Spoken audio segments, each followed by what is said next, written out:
I'm Charlotte McLeod with the Investing News Network, and here today with me is Ed Steer of Ed Steer's Gold and Silver Digest. He's also a director at the Gold Antitrust Action Committee. Thank you so much for being here online with me today. Well, thank you for having me on, Charlotte. It's been a long time.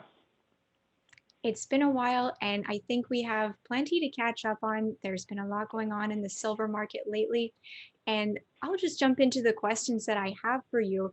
I want to start off with the silver squeeze narrative that we saw now a couple of months ago. I know that members of the Reddit forum Wall Street Bets have distanced themselves from that movement, but it did gain traction around the same time as GameStop was getting attention. And there was that connection between the large short position in GameStop and the short position in silver. So to start off, can you put that silver short position into context for people who maybe aren't quite up to date on what exactly that means? Well, the short position in silver, like it is in the other precious metals, is held in the COMEX futures market, and the short position in silver is absolutely astronomical compared to the short positions of just the regular commodities that are traded on the COMEX. And the Reddit Wall Street crowd, when they came along, they tried to deal with this issue by going out and buying physical precious metals as much as they could afford, and talk to as many people as they could about squeezing the shorts. Now, the only way you can squeeze the shorts is by going into the COMEX futures market and doing that. So they were were sort of off track on that. But let's give them full marks for the fact that they went out there, and between them and everybody else that piled on board in February and March around this GameStop issue when they were both materializing at the same time, give them full marks for getting people out there to buy as much physical silver as they can. So they're certainly having an impact on the market as far as the physical market is concerned. But as far as the short position that exists in the COMEX futures market, it doesn't make any difference at all. Right, and you've explained this a little bit, but we saw that huge surge of interest in physical silver and the silver ETFs, but not much move in the price. So what went wrong there? Can you go into that a little bit more?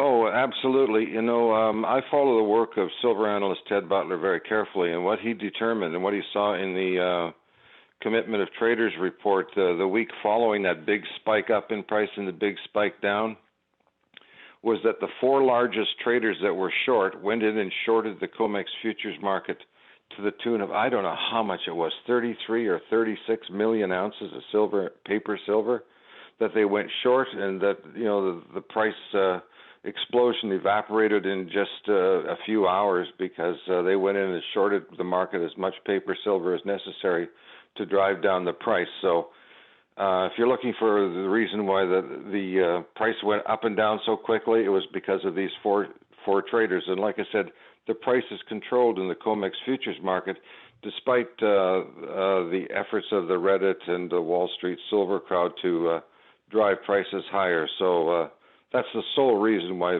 prices reacted exactly the way they did. And where does that leave us now? What is this crowd that jumped in the market doing right now? What's the position that we're in at the moment? Well, I follow this. I have a huge subscriber base to my column, and a lot of my subscribers send me stuff about what's going on with the Reddit and the Wall Street silver crowd. So I have sort of a finger on this. And they're still out there buying as much physical silver as they can afford, and some of them can actually afford quite a bit. And so they're really putting the squeeze on the retail market. And like I said before, kudos to them, and keep it up, and the whole nine yards, because at some point down the road, it certainly may have an effect on price. But right now the price is controlled in the COMEX futures market, and this Reddit crowd, God bless them, they can just keep on buying as much physical silver as they can, and hope it catches on elsewhere. Right, and with all that physical buying, I have seen on Reddit and other places people posting pictures of all the silver that they bought. what are we looking at in terms of availability of physical silver, and what are the premiums looking like at the moment? Because I know there were some issues with those earlier in the year. Oh well, heavens, everybody's spoken about this, and everybody knows that the premiums have gone up sky high, mainly because most retailers just can't get enough physical silver to meet demand. And I don't care where you go to, whether it be the Royal Canadian Mint or the U.S. Mint or any of the other smaller private mints in the U.S., whether it be A-Mark or Sunshine or the Perth Mint or the Bank of England or whatever the British Mint is. South Africa, everybody is in the same boat. They just cannot make retail product fast enough. And of course, with very little supply out there, that's certainly bumped up the premiums. And for a lot of products out there, especially things like U.S. Eagles, you're paying through the nose for it. So that's what happens when demand exceeds supply, and it should in the wholesale market, but it doesn't because there's a big short position in the COMEX futures market. So you mentioned the wholesale market. Can you tell me what's going on with 1,000-ounce bars? Well, it's interesting you asked that question because not that I want to get too technical about it, but in the COMEX futures market, there's something called a price spread differential between months, and it's what is charged by anybody holding a COMEX futures contract that wants to switch from one month to another, from the current front month to future months like July or September or December. And those rates are set by the bullion banks. And right now, the charge per ounce to move silver from, let's say, the current front month, which is May, into July or September or December, is like 2 or 3 or 4 cents. And in gold, it's like $2. Those are so cheap. It's unbelievable how cheap those rollover prices are. And what the bullion banks are basically saying when they set those rates the way they are is they're just begging people to roll over their contracts out of the current front month and into future months so they don't take delivery. The wholesale market for both gold and silver bullion is just as absolutely tight as a drum, and you can see it in these price spread differentials. This has been going on for many months now, and it hasn't changed. So not only is the retail market tight, but the wholesale market is just as tight, if not tighter, especially in silver. Right. And, speaking about the Perth Mint, that's one that I've seen in the news lately about the shortage, although they say they have plenty of silver available. Why is that one getting attention at the moment? Do you have any idea why that is? Well, there's a lot of chatter on the net about this, and that's a lot of it's speculation, and I'm not going to get involved in that at all. But as for the wholesale market, whether they got lots of bars or not, I really don't know. But they're like every other mint, Royal Canadian Mint and the U.S. Mint, is that there's huge, monstrous retail demand for the stuff. And like every other mint, they just, they have a production capacity for 1 ounce rounds and kilo bars and 10-ounce bars and 100-ounce bars, and they can only turn them out at a certain rate. They just can't pump up production because it just doesn't work that way. Their assembly process, their production process only works one way. So they're just short, as simple as that. And whether they have enough physical, like 1,000-ounce bars, to provide the retail market, well, that's a complete unknown. Nobody knows that for sure. But the situation at the Perth Mint is just like it is at every other mint. They just don't have enough retail product. Now, there's been a lot of talk about the unallocated accounts at the Perth Mint. What can you tell me about that? Well, this is an issue that has been ongoing for a long time, and I can do no better than quote a paragraph out of a piece that silver analyst Ted Butler wrote, back in 2007, that's 14 years ago? And let me just read it to you now, and that will sort of clarify people's thoughts. And as we spoke off air, I think it might be an idea to put a link to this article in my interview as well, so people can see what's really happening there. And here's the paragraph in question. What is a silver pool account or a certificate program for unallocated silver? In simple terms, these are purely paper promises or bookkeeping only entries that are sold as an alternative for owning the specified earmarked real silver of segregated or unallocated type accounts. For illustrative purposes, for an example of a pool type account would be kitco.com, and for unallocated certificates, the Perth Mint of Australia. But they are not the only examples. Most people who buy this paper form of silver are not aware that there is no specific silver backing up these accounts, only a promise of some type by the issuer. If a problem develops either in the silver market, a shortage, or with the issuer insolvency, the buyer could end up high and dry. The buyer pays full cash value for the silver, yet may not get the silver or the value of the silver. And at the end, Ted recommends that pool investors should rid themselves of these pool unallocated accounts while they can. There are too many good alternatives for holding real silver. And he says also a deployment out of these non-existent accounts would certainly help the price if they went out and bought physical silver instead. So that's the situation with these things. They're promised, but there's absolutely no guarantees that things go sideways in the silver world. And the silver world looks like that's what's going to happen there. So unallocated and pool accounts are not where you should be if you think you own silver. Okay, so the picture that I'm getting from you is that there's a lot of retail investors who are out here buying up all the physical silver. That still continues today, even after silver squeeze started a couple of months ago.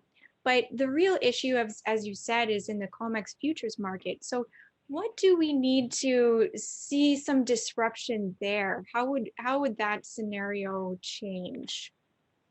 The retail purchasers, and like I said, God bless them all, and I wish them well, certainly make an impact. It's a smaller impact than, say, Ted Butler's big concern is the fact that the big industrial consumers of them, whether it be Toyota or Apple or Samsung, or whoever these people are that use silver by the tens of millions of ounces per year, if they start having trouble getting a hold of physical commodity, and those are the 1,000-ounce good delivery bars we're talking about now, if they start having trouble accessing those bars, then there's going to be a real squeeze on the wholesale silver market, and of course that will immediately show up in the COMEX futures market and in the pricing. And the short squeeze against these big 4 and big 8 shorts in the COMEX futures market will be on in earnest. And you won't have to ask me what day that is, because it will be evident in the price right away. Right. And those big 4, big 8 traders that you mentioned, can you go into a little bit more about who those are for people who may not know? Okay. It's changing over over time, and what started out as big 8 traders has now sort of gone down to the big 4 traders, which is now probably the big 2. Ted and I talk about this all the time, and it's our opinion that the number 1 and number 2 shorts in the silver market are Citigroup and HSBC. And then onto that list of 2, you could probably add Barclays, maybe, British Bank Barclays. Oh wow, there's 2 or 3 others: PNB Paribas, a French bank, Dutch bank ABN AMRO, Goldman Sachs, Morgan Stanley. They're mostly U.S. banks, but there's a couple of foreign ones in there as well. So those would be 4 or 5 or 6 of the big 8 traders. There's probably one in there I've probably just haven't mentioned. But it's the big, mostly big U.S. banks that are short in the COMEX futures market at the moment, with Citigroup and HSBC probably being the number 1 and number 2. Okay. All right. And you mentioned this demand from industrial demand that could be kind of an inflection point here. I think that's a good point to talk about, because when we talk about, the silver price going up to a much higher level, if we ever see an end to what's going on with that big short position, people think about their portfolio. They get excited about the price, but what are the implications for things like industry or things like the miners. What are your thoughts on that? Well, if you take a look at the industry, industrial use of silver, there are very few industrial uses of silver which requires much more than a fraction of an ounce, tiny fraction of an ounce actually, that goes into the products, whether it be an iPad or your desktop computer Hmm. or the electronic system that we're using right now to talk to each other. So it's like tiny fractions of an ounce. You know, some industrial users may use 1 or 2 or 3 ounces of silver in their application. So it doesn't make a really big difference. The overall price of the product, you know, on a car, it might make a difference of $200 or $300. On an iPhone, it might make a difference of 2 or 3 pennies, you know, sort of thing. So to the industrial user, it's not going to make a huge amount of difference. But the fact of the matter is, they need the silver one way or another. Right. They can't take anything else. They have to use they have to use silver, and they have to get it regardless of whether they're using a small amount of it or a larger amount of it.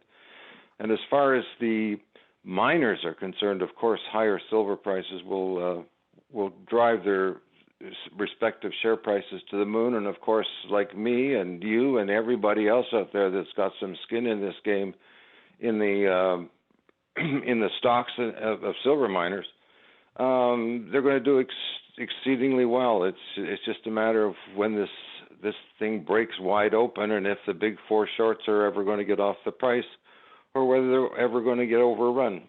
You know, us retail buyers, we go out and buy our 1-ounce rounds and 10-ounce bars and 100-ounce bars and whatever, and it is a demand, but it's the industrial users that are going to break this thing wide open at some point when they become concerned about whether or not they're going to get a supply. All right. And this is maybe a bit of a subjective question, but you've been following this market, everything that's been going on for a long time, and we're just waiting for this dam to break, as you said. Do you feel this year, with the interest that's come in from people who were looking at the space before, do you feel like that's driven it closer? How does it make you feel? Well, certainly. There's nobody. I mean, when this Reddit silver Wall Street silver crowd came along in February and took a run at the markets, it caught everybody absolutely, totally by surprise, and that includes the big four and the big eight shorts. I mean, they didn't see this coming. I know Ted didn't see it coming. I didn't. Nobody saw it coming. All of a sudden, bang! There it was.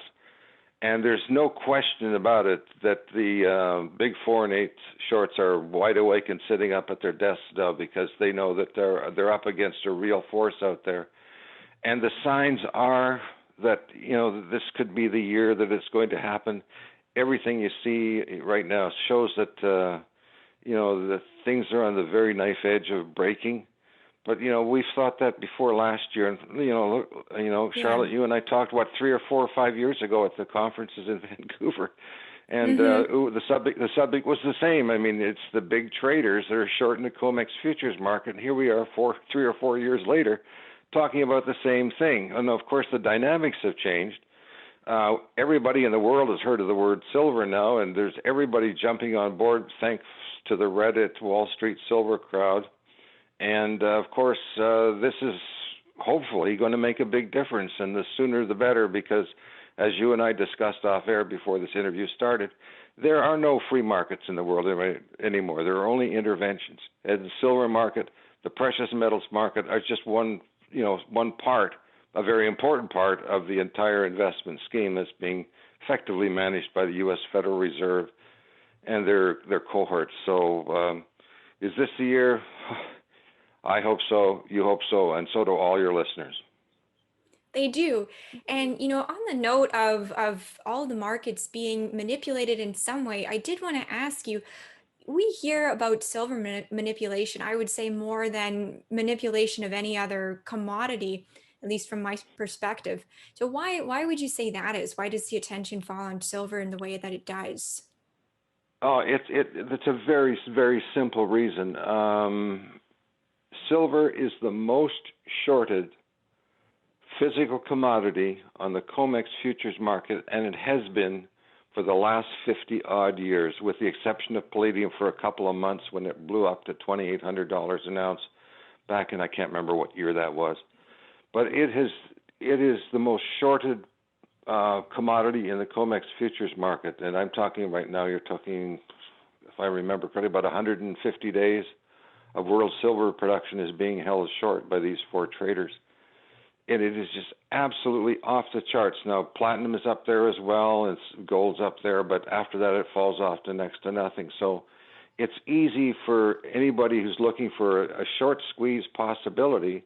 The first thing that pops up is silver because it's the most shorted commodity on the planet. So, everybody says, well, let's go get them, and God bless them. And but the problem lies in the COMEX futures market. But never forget for 1 second that all these people beating down the door to buy physical silver aren't having an effect, because they certainly are. Right. And one final question as we're starting to wrap up here. I know we definitely have an audience that really believes in the silver manipulation story. They are very receptive to that. But there are still, people who will say things like, all markets are manipulated. Why should I care? So what would your response be to that? I'm curious to hear what you would say. Well, yeah, I'll tell you the truth. 10 years ago, 15 years ago, and, because Ted Butler's been on this for 35 years and got us started about 20 some years ago, we were definitely in the minority. There was like half a dozen people that would, a couple that believed this thing just, outright. But now here we are over 20 years later and 30 years later, and the number of people that don't believe it are so small now that, I just have a tendency to ignore them, because you're always going to find people that aren't going to believe in it and say all markets are manipulated, but silver stands head and shoulders above any other commodity, and it puts a big bullseye because it's so big and so huge Yeah. and so obvious. There's a big bullseye on its back to just go out there and get them, and that's what people should be doing. All right. Well, thank you for that you give us a concise overview of what's going on in silver right now. Before I let you go, can you share any final thoughts you might have with the audience, or perhaps where they can find you? You're writing about this pretty much every day, I believe. Yeah, I write a daily column 5 days a week, about 260 columns a year on the precious metals, and it's Ed Steer's Gold and Silver Digest. I think I forgot. Ed Steer's Gold and Silver Digest, where they can just Google my name, Ed Steer, and it'll pop up. And I've got a sample column on my website, and they can read through it and see if that's the kind of information they're interested in having. And the freight is $100 per year, and at the current exchange rate in Canada, it's about 125. Okay. Well, thank you so much for all the information. It was great to catch up with you, and we'll have to do it again much sooner than our previous break between conversations. Nice talking to you, Charlotte, and good afternoon to you and all your listeners. Once again, I'm Charlotte McLeod with the Investing News Network, and this is Ed Steer.